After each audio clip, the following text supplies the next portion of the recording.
Sorry, guys. Are we good? Are we back? That means I lost all of your comments. I am sorry. I told you that was going to happen. I got to change that. I don't know how to change it. All right, so, yes, I think, should I wait a little bit longer. We're good. We're back. So I was talking about how throughout the novel, so Tessa just handed me a paragraph. I'm going to read it really quickly so we can kind of jump back into conversation. Throughout the novel, characters' abilities to manipulate language reveal their abilities to cope with reality. Note, for example, Pilot's language, which incorporates puns, proverbs, parables, and folk sayings, and which flows freely from standard English to black vernacular to poetic sermonic language of the Bible, as opposed to Macon's language, which is marked by literal statements, non-standard English, and racial epithets. Others example include Hospital Tommy, who talks like an encyclopedia, Corinthians, who uses language to disguise her reality, and Freddie, the town crier, who uses language primarily to spread his skewed version of the truth. Also note Morrison's use of Homeric epithets, which underscores the message that this story of one young man's quest for identity is part of the universal quest for identity common to all of humanity. Attributed to Homer, Homeric epithets are compound adjectives such as wine-dark sea, bright-eyed Athena, and rosy-fingered dawn. Examples of this kind of epithet in the novel include the cat-eyed boy, the baked-too-fast sunshine cake, and the ice-pick-wielding Hagar. Wow, that's pretty cool. But I think the idea that language and words were going to be very important was given to us right away. You know, the bluest eye. Cool. I thought so too. Homer, awesome.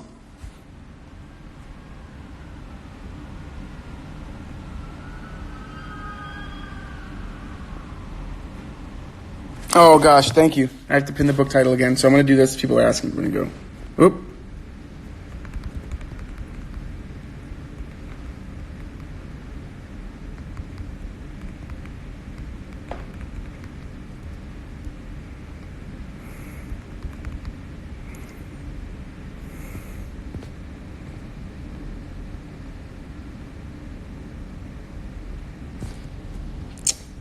Hold on. Got it. Okay. I'm getting better at that. Macon. But we all knew this idea of naming things and names and words were going to be interesting. So I think that was a very cool paragraph.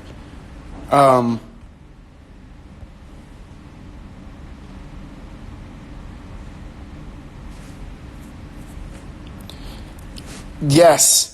One of my favorite bits was the conversation in the service station. The dialect was so engaging and had so many layers. It started with, big money up north, eh? If you can find the page, I could read that little section.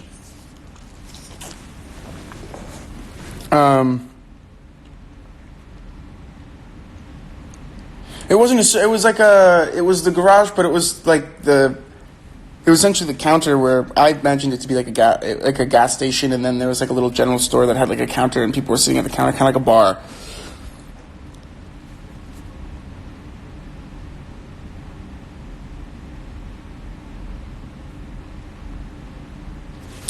Okay, in my English classes, we talked about how Zoe Neale Hurston's book, Their Eyes Were Watching God, influenced Morrison. I would recommend it because it gives a lot of insight on Morrison's writing. I will most definitely be taking a look at that.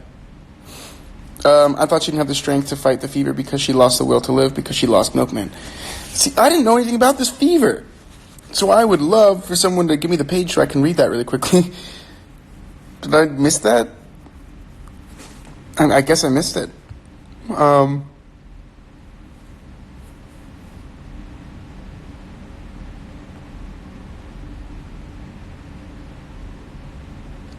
Someone described this book as kaleidoscopic in review, and I think it's so true. Kaleidoscopic. So you turn the kaleidoscope, a completely different image comes, but it's the same kaleidoscope. That's fascinating. Because then every single turn just gives you more of an insight. That's cool. I like that. Similes or references of the Bible is kind of common thing in her books as far as I've noticed. Yeah. What about Cersei? Could she really be that old? Can people really fly? Can I think so. I think there's something there. It's also that was a real folk tale that was told amongst people who came slaves. Basically, like it was a real folk tale. What? That they could fly back home. Yeah. Oh, yeah, that was. Yeah, you're right. It was a real folk tale. But the fact that I think at the end of the book it's kind of true is pretty cool. Page 314, where it mentions Hagar's fever, end of the last full paragraph. Thank you, Catherine Elizabeth.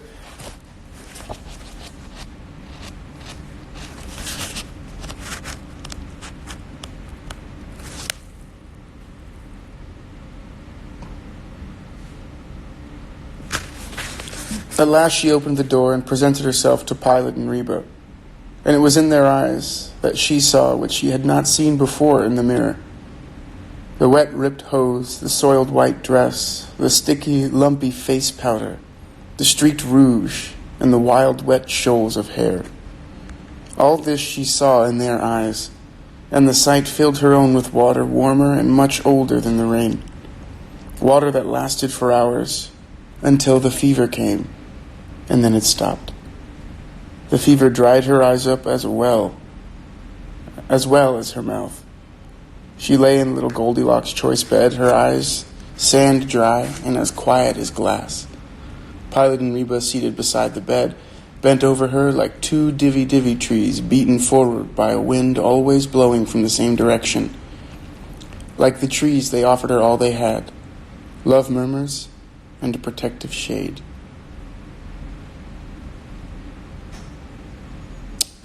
Wow, I missed that. That's amazing.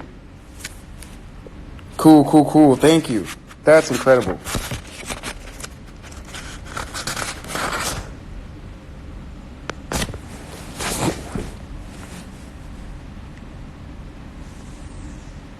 I was sad for Hagar as well.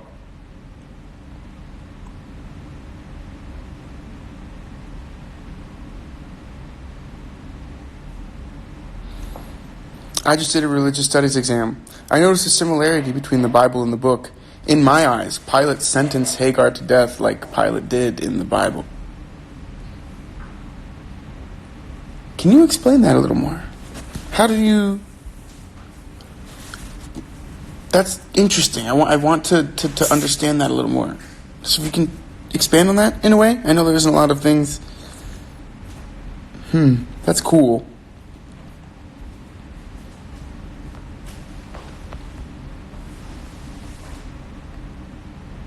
Hagar deserved better.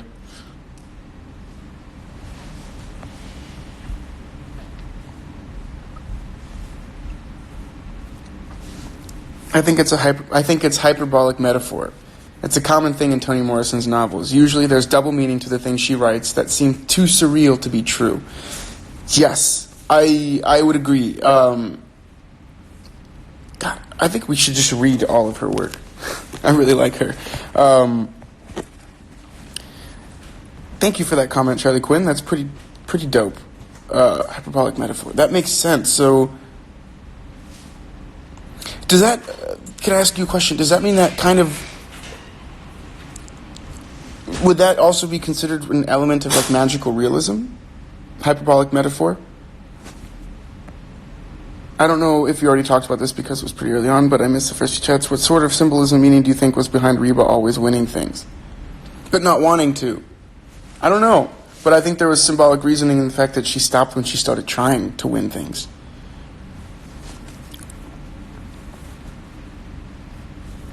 Yeah, speaking of Cersei, was she a ghost or was she really still alive? Because I thought Macon said she was old already when she was a kid. When he was a kid. I'm taking it for what it was. She was there. And she was able to see Milkman. Was she a ghost waiting to leave this planet? After the birds, was it not the birds? What is the name of the family that owned that property?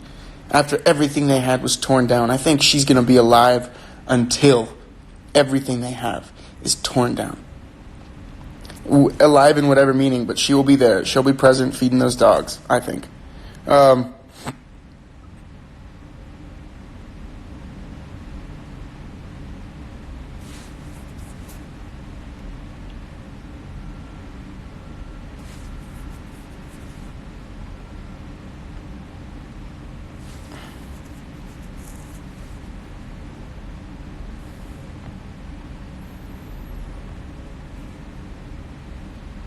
All the women in the book deserve better. Well, that's one of the things that I think Toni Morrison was commenting on, how the women in these books and in this time were not treated the same. Think about it. Solomon left his 21 children. He left them. Milkman comes to that conclusion. He's like, wait, he just left 21 kids and flew away, and everyone sings songs about him and praises him? That's something she's commenting on, I think. The fact that men can do that and then be praised for it. But if a woman left her family, it would be seen as terrible. Unthinkable. When Pilate got Milkman from the police, she also quoted part of the Bible in the book it's written in. Yes, Matthew something something. When I read about Cersei, I was like, what the hell is going on? Run away, Milkman. No, I feel the same way. I was like, that's scary.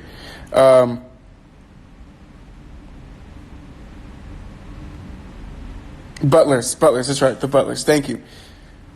Magical realism is more focused in integrating fantastical with the ordinary, a la Vonnegut. Okay.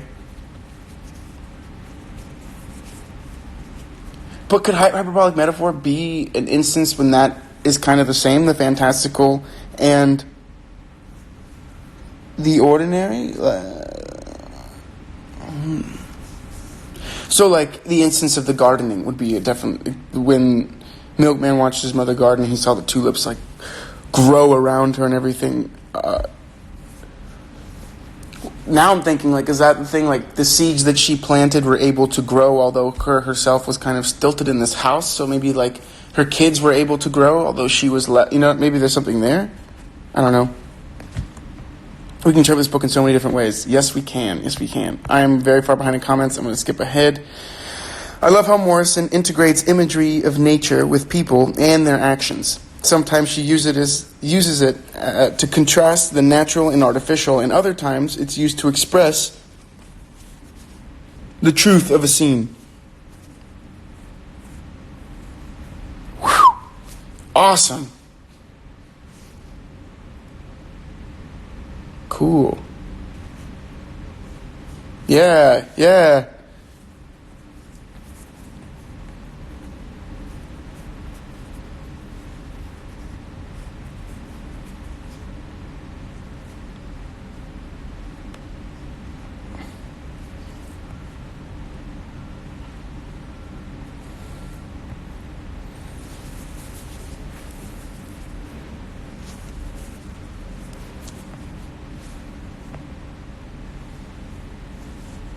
Yes, hyperbolic metaphor definitely aligns with magical realism. At least I believe so. Okay. Magical realism, symbolism, myths, Bible, and family history with past and present. Crazy story. Yes, this book was pretty nuts. What's my take on the meaning of the foxes in the Song of Solomon? 215? On page 215?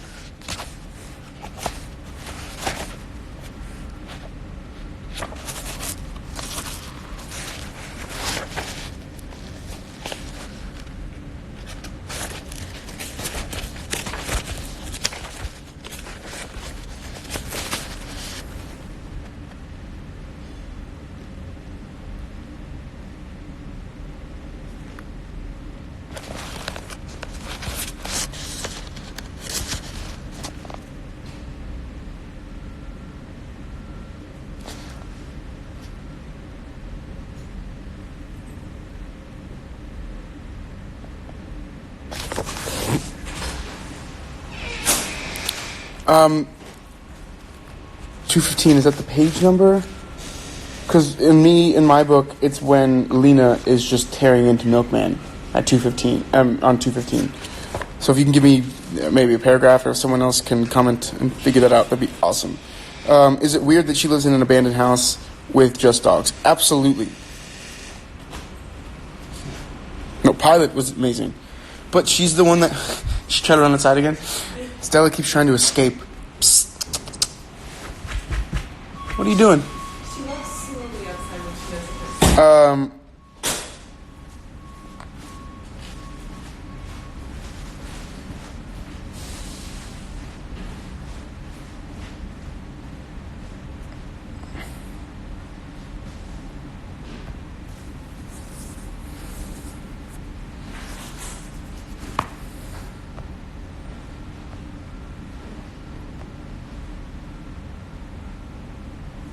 Oh, the past-present sequences are amazing in this book. Like, I have to say, I was always so...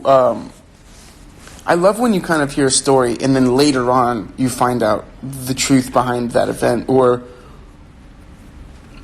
one person's truth, because then it gives it more color. It gives it, like, more depth, more... You're like, oh, wow. I don't know. I like that a lot. I agree. Ooh.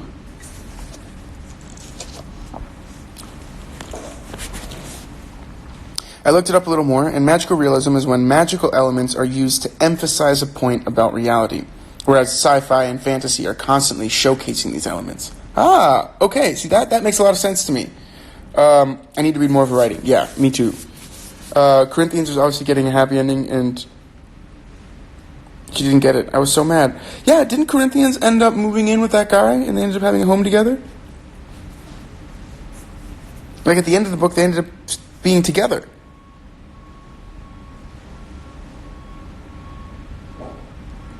I mean, mostly for Corinthians, she thought she finally found someone she could love and who could love her back, just to see him being ripped away from her because of Milkman. I appreciate when Lena called him out. Yeah, I agree. Magical realism is the genre where... Magical realism is when the genre seems almost unrelated to the fantastical elements being added to it. Cool. The Peacock Symbolism was really interesting, but a little confusing. Could someone explain it more? It first shows up in Chapter 8, then again in Chapter 11. Let's look at this really quickly.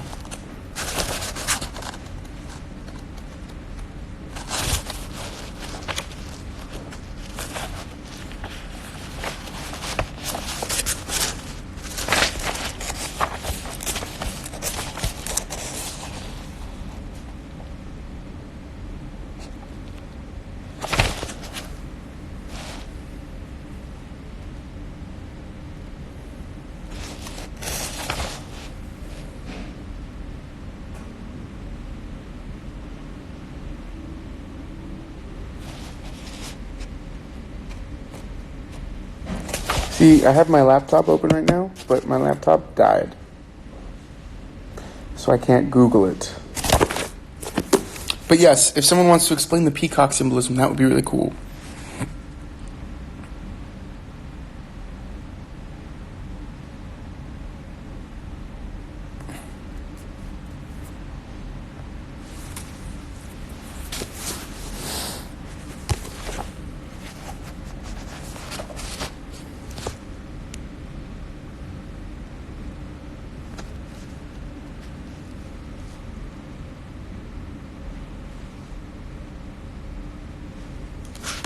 $2.15, do you mean chapter 2, page 15?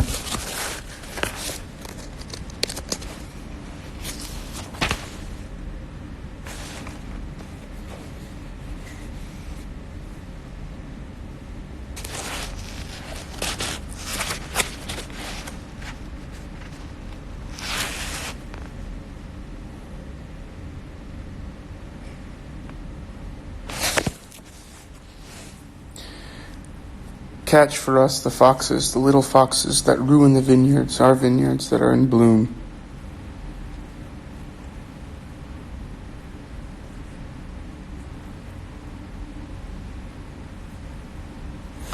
The peacock represented milkman and guitar's greed for money. That makes sense. That's awesome. I thought the passage on page 179, starting with guitar, eschewing his recent asceticism, allowed himself the pleasure of waking up old dreams, because that gives his guitar's depth of character. 179, let's look at that.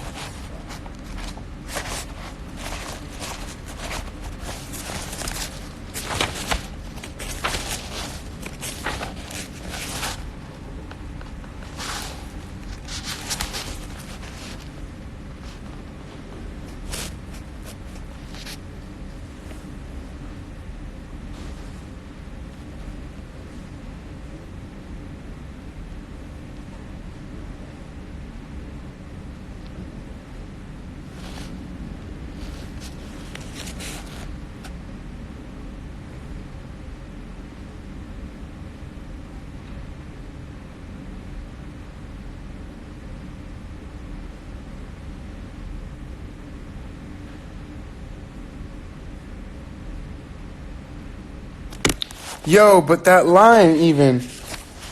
How come it can't fly no better than a chicken? Milkman asked.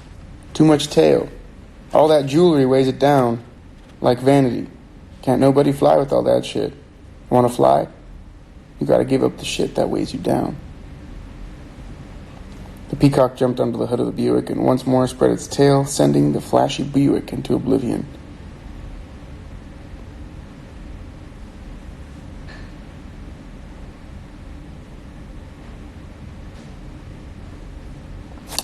But the bird had set them up.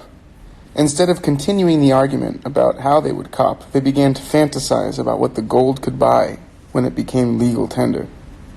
Guitar, eschewing his recent asceticism, allowed himself the pleasure of waking up old dreams, what he would buy for his grandmother and her brother, Uncle Billy, the one who had come up from Florida to help raise them after his father died, the marker he would buy for his father's grave, pink with lilies carved on it, and stuff for his brothers and sisters' children.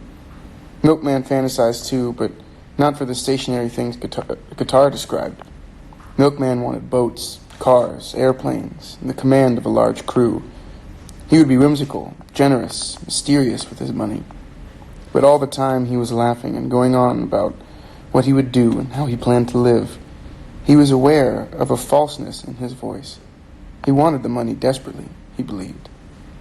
But other than making tracks out of the city, far away from that Doctor Street and Sonny's shop and Mary's place and Hagar, he could not visualize a life that much different from the one he had. Cool.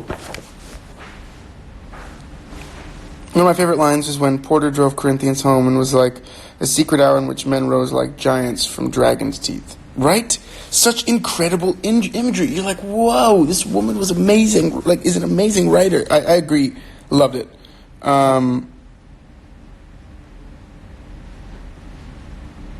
It's interesting how each of us focus on different parts of the book, and we bring them all together now. It's the first time in a book club, although I read a lot, and I quite like it so far. No, well, thank you for joining. I think that's one of the best parts about this book club is you guys ask me questions. I ask questions. We give quotes. We talk about different things. We illuminate different parts of learning and parts of books. And I think having discussions about these really help give them more depth and color, right?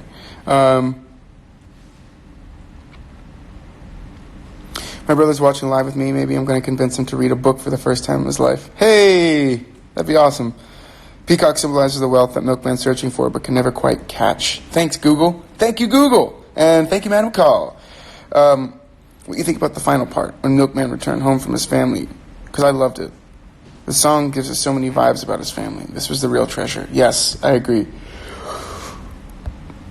I love that. I think it was a complete circle to the story, because then he was able to give them. Think about when he's telling his father. His dad kept wanting to hear the stories, kept wanting to hear about the man he... Remember, the only time he could really express his love was by saying, I worked by my father every day.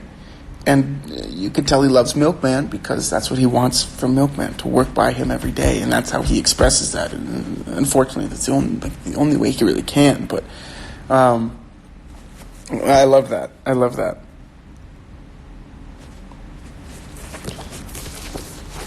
Thank you. The last paragraph, I guess I fell behind. Also, that speech Guitar gives Hagar about losing someone who's never been yours. I agree. Love that speech. You can't own a human being. You can't lose what you don't own. Guitar isn't selfish with the gold first. He's thinking about his family to support. Milkman is only thinking about getting away.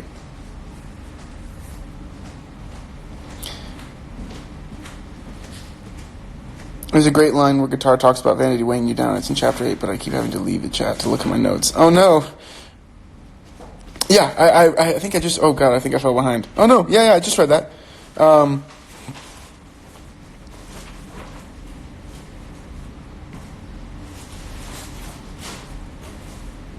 What good is a man's life if he can't even choose what to die for?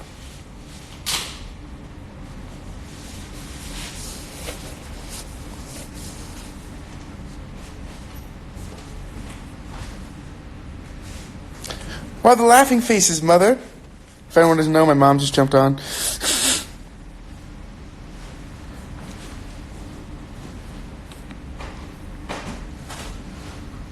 The origins about his family are wow. This marks the happiest time in Milkman's life. Well, think about it. Finally, they all had this understanding of who they came from, who they were, stories, and it really connected all of them. I mean, Pilot and Macon, for the first time, were in, I think, a better place. I mean, I feel bad for Hagar, but I think I think Milkman is in a good place for the first time.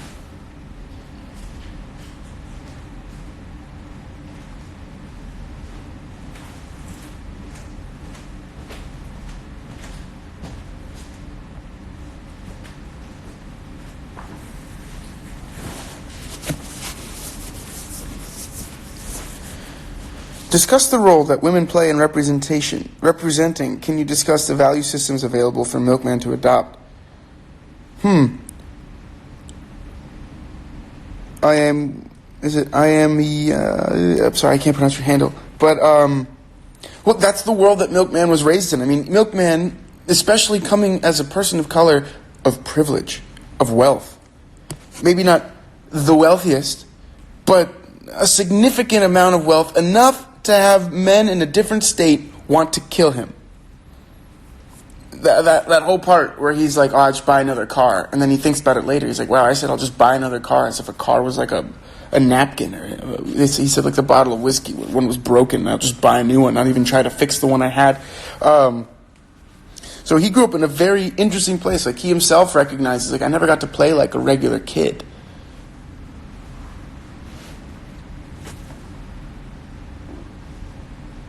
I think learning to fly is about dying. Ooh, interesting.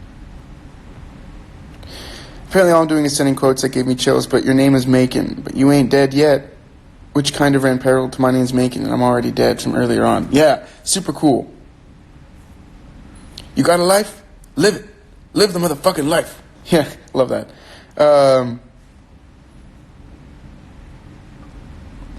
Yes, Madam McCall, I think we can all say this book has been awesome to read and awesome to talk about.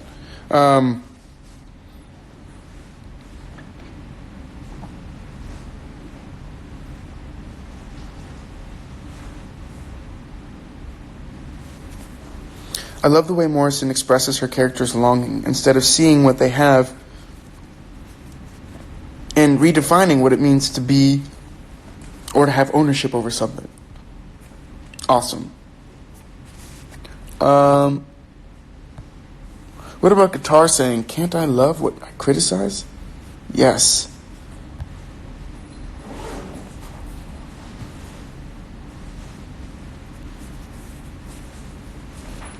Ooh, that's a good question. Everyone, let's answer that question. If you had to trade places, well, I don't know, with one of the characters in this novel, whose life would you choose?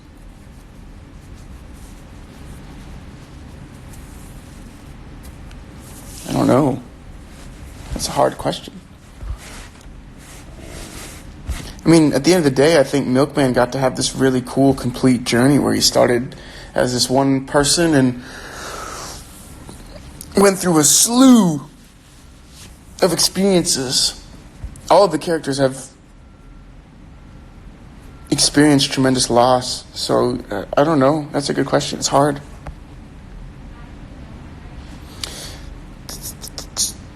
But when it cost him more to fix the car than to buy a new one, so he ain't that good of a businessman. Yeah, I know, right? It cost him more to fix the car than to buy one. I agree, Rita. That was... Spent $75 in the car, but spent $123 to fix it? Makes no sense. You have to know what's wrong before you can find what's right.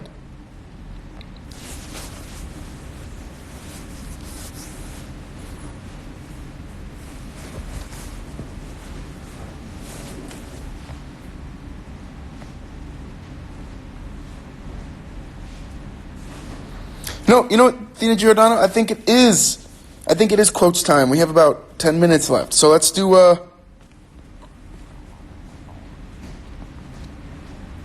quotes, all right. Fear doesn't shut you down. It wakes you up. A farm that colored their lives like a paintbrush and spoke to them like a sermon.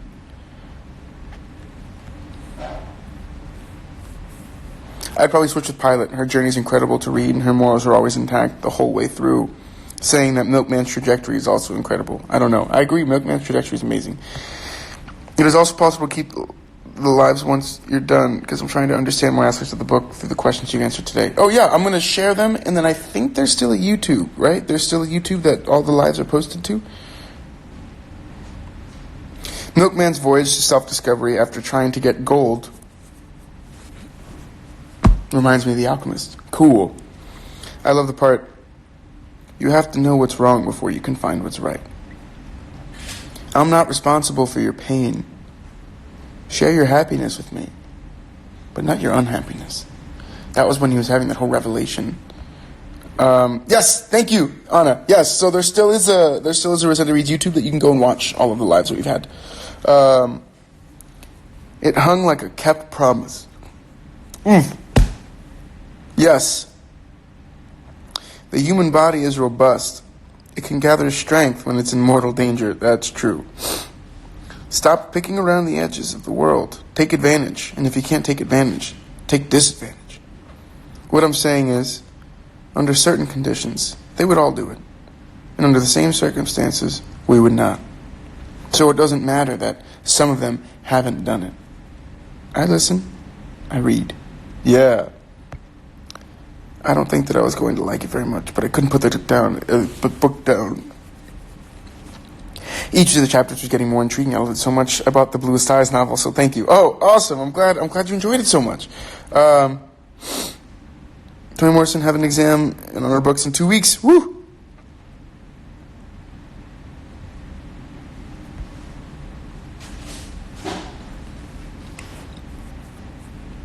Do you hear me? She saw the work I did all her days and died. You hear me? Died. Rather than living like me. Now, what do you think she thought I was? The last few chapters did have amazing quotes. And, again, I recommend anyone, if you're going on a road trip or a long plane flight, get the audiobook and listen to Toni Morrison do it. Because she wrote it, right? So she knows what she wanted to get out. I don't know. To me, it was such an experience.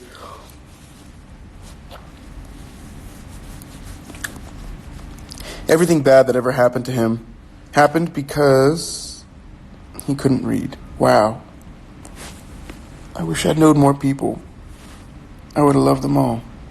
If I'd known more, I would have loved more. Great quote.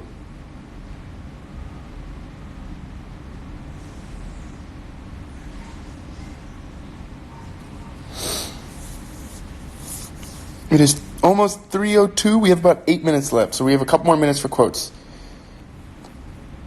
Take a risk, and they say you're not for real, that you don't love them, that they won't even let you risk your own life, man. Your own life, unless it's over them. Part of this flight was over the dark sea, but it didn't fright him, because he knew he could not fall. Without ever leaving the ground, she could fly. Gah. You think the dark is just one color, but it ain't. There's 5 or 6 kinds of black. Some silky, some woolly, and some just empty. Perhaps that's what all human relationships boil down to. Would you save my life, or would you take it? Well, if a man don't have a chance, then he has to take a chance. I love that one. I love that one. Milkman couldn't answer except in Guitar's words, so he said nothing.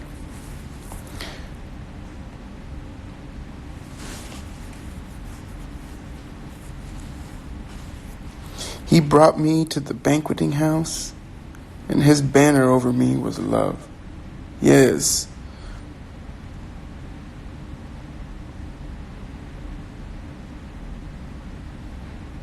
I agree. One of my favorite books that we've read so far. Every time I read Toni Morrison, I tend to just absolutely love it. Would recommend. I mean, obviously, because we all read it. It's a bad word, belong. Especially when you put it with somebody you love. You can't own a human being. Time and silence. Those are their weapons. And they go on forever. Yeah, so good.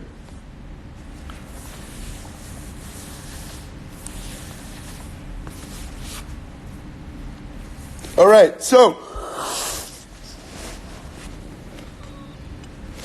are we having a summer break like last year? Well, it depends on...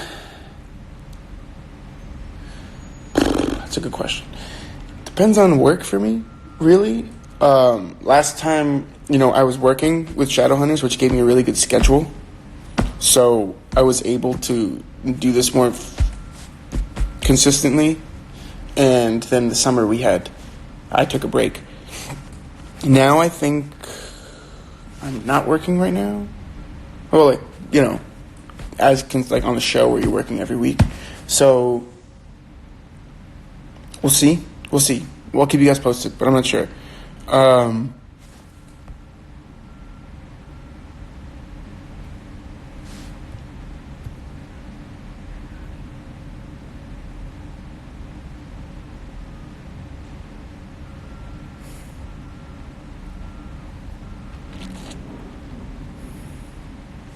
So yeah, we'll figure it out. But let's put a pin in that because we have like 4 minutes left. I want to make sure we talk what we need to. Yeah, your ear's on your head, but it's not connected to your brain. I love that line. So,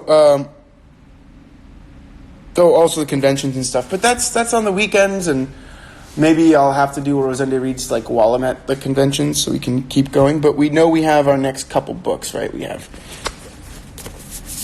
the next book, everyone. We only have 4 minutes, so wait, hold on. I gotta do this right. So first, thank you to everyone who joined and read The Song of Solomon by Toni Morrison. It was an amazing book. I loved it. I'm glad a lot of you liked it. I understand that not everyone loved it, but part of the reason why we do that, right? Yeah. Part of the reason why we do this. Love this book. So, thank you guys. Thank you, everyone. And now we will start talking about... Another book down. And now we will start talking about The Joy Luck Club by Amy Tan. In 1949, 4 Chinese women, recent immigrants to San Francisco, begin meeting to eat dim sum, play mahjong, and talk. United in shared loss and hope, they call themselves the Joy Luck Club.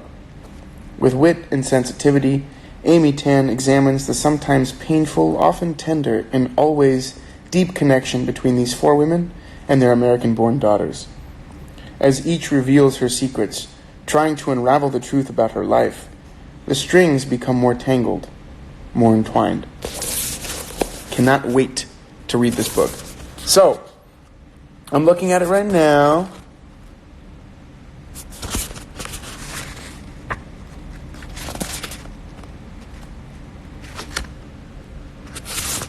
We're going to read for Sunday. Sunday? Ooh, for Sunday. Today's Wednesday.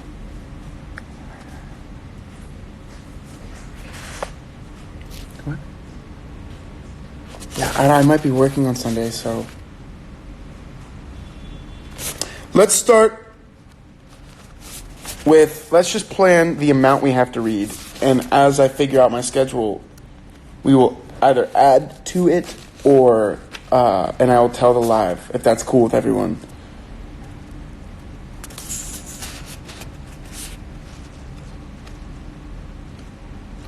Is that cool with everybody? Oh gosh, we're running out of time. So we're going to read to this part. Half and half. Rose Hughes, Sue Jordan. Half and half. Which for me is page 116. It's not going to be Sunday. It'll probably be the following week. Because I'm going to be out of town for a bit. So we'll see. But just everyone stay. I might say, hey, can you guys read a little more? And we're going to meet on Sunday. We'll meet tomorrow. I'll always give a tomorrow. I'll never say, the live's today in 10 minutes. I'll say the live is tomorrow at this time. But let's plan for that. So we're going to read to half and half for me in my book. That is 116 pages. But the title of the chapter is Half and Half. Wait, are there parts in this book? Oh, okay. You know what? I'm gonna cut that.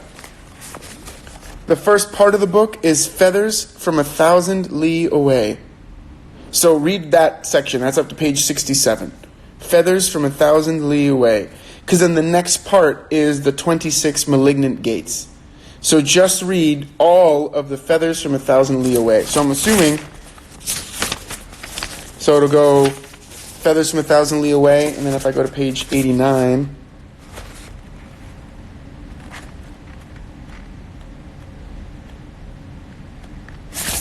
yeah, it'll go to the, so yeah, does everyone understand? The first part, read the first part of the book, Feathers from 1,000 Li Away, up to the 26 Malignant Gates. And then after that, we will discuss. I just know we're running out of time. So first part only, I will give you guys, I'll give everyone more updates as I continue. Everyone have a great week. Continue being curious, continue questioning things, continue learning and reading and discovering, and continue being positive forces of change in your environment. We need a lot of that right now. I don't know if you guys saw in the U.S., some states are making stupid decisions about women's rights, thinking they have the right to do that. And I think as long as we continue to use our voices for positive change, we can prevent that from happening. Very much a la Handmaid's Tale. So, thank you guys for a great week. Have, like I said, continue being curious and continue being positive forces of change. I will talk to you guys soon. Stay posted. I will post a picture of the book for everyone that's curious. And, yes, have a great one, guys. Talk to you soon.